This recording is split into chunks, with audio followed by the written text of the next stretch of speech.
Friends, these past few weeks have been different. And for many of us, we say, well, we're just so grateful that the church is able to provide, whether it be in a written article, or somehow online, or through the TV, or able to connect spiritually to the life of the church. At the same time, people often ask this question, whether aloud or just to themselves. When? When will we be able to receive the sacraments again? When will we be able to celebrate the sacraments together as a faith community? And the reason that this question is unsettling is because the response is, we're not sure. We don't know when we will be able to receive the sacraments, celebrate the faith together as a faith community. We don't know that date. I've been struggling with this as well, and I've just simply opened myself up to prayer, asking God, what is it that you want to show me? What is it that you want me to experience or to hear as I wrestle with these concerns? And I dare say, in our Lord's goodness, He's shown me an image. Now, it's going to sound strange to some of y'all at first, so just bear with me. The image that our Lord has showed me when wondering, what does this all mean for us? For us not being able to receive the sacraments, for us to be able to celebrate the sacraments together. What does this mean?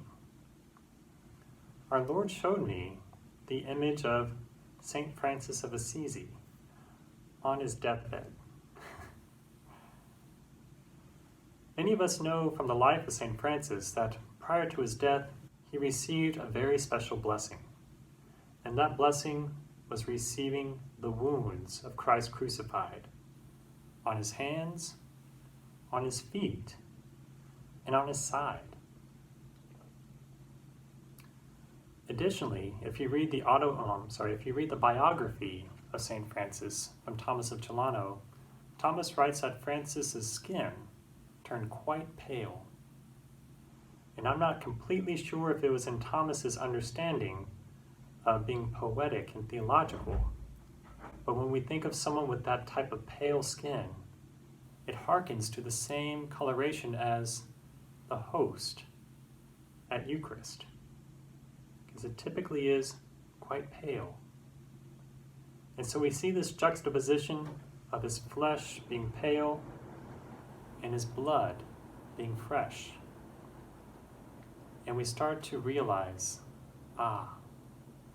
St. Francis, he was a man who regularly received the sacraments of the church. He celebrated the sacraments in fraternity, side by side with his brothers and sisters.